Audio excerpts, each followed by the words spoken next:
नमस्कार, मी पंजाब डक. आज आहे 19 जुलै 2026. मी मालेगाव नाशिककडे जातोय. या ठिकाणाहून अंदाज देणार आहे. राज्यातल्या सर्व शेतकऱ्यांना सांगू इच्छितो की आजपासून राज्यातला म्हणजे 19 जुलैपासून राज्यातला पाऊस चांगला वाढत जाणार आहे. हे पाऊस चांगला 30 तारखेपर्यंत 30 जुलैपर्यंत दररोज वेगवेगळ्या भागात पडत राहणार आहे. म्हणून हा अंदाज सर्व शेतकऱ्यांनी लक्षात घ्यायचा.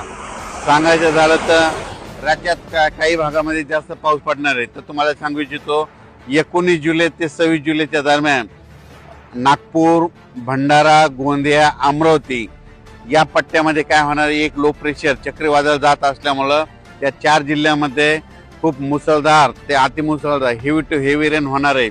चांगला 300 ते 400 मिलीमीटर तिकडे पाऊस पडू शकतो. म्हणून हा अंदाज नागपूर, भंडारा, गोंदिया, अमरावती त्या शेतकऱ्यांनी लक्ष घ्यायचा. त्याच्यानंतर परत महाराष्ट्रामध्ये आणखी एका ठिकाणी पाऊस पडणार आहे. म्हणजे 19 जुलै ते 26 जुलैच्या दरम्यान महाबळेश्वरकडे जवळपासनं हेवी टू हेवी म्हणजे खूप मोठा पाऊस होणार आहे. 400 ते 500 मिलीमीटर पाऊस त्या ठिकाणी होऊ शकतो. तर त्या ठिकाणी पाऊस झाल्याच्या नंतर कोयना जे धरण आहे ते आता भरू शकतंय. म्हणून हे अंदाज लक्षात घ्यायचा. कारण की महाबळेश्वरवर पाऊस पडणार आहे, त्याच्यामुळे त्याचं पाणी कोयनाकडे जाते. म्हणून ते कोयना धरण भरू शकतंय. म्हणून हे देखील अंदाज लक्षात घ्यायचा.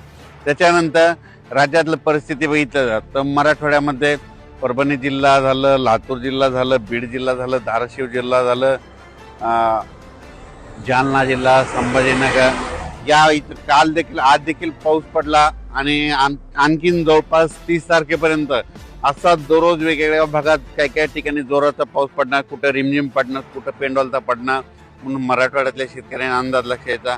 पश्चिम महाराष्ट्रात देखील काय होणार आहे, सांगली, सातारा, सोलापूर, कोल्हापूर, पुणे, त्याच्यानंतर अहिल्यानगर तिकडं देखील काय होणार आहे, हे जवळपास 30 तारखेपर्यंत 30 जुलैपर्यंत म्हणजे आज 19 ते 30 आणखीन 10-11 दिवस असा दररोज वेगवेगळ्या भागात पाऊस पडत राहणार आहे.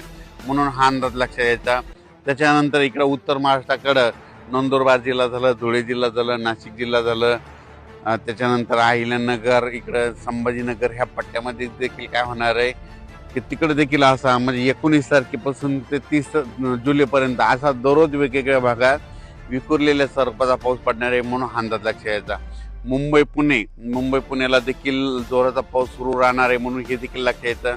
पण कोकणपट्टी आणि घाटमाता परिसर मात्र 19 तारखेपासून ते 27 तारखेपर्यंत खूप जोराचा पाऊस पडणार आहे घाटमाता आणि कोकणपट्टीकडे. म्हणून ही अंदाज त्या शेतकऱ्यांना लक्षात यायचा.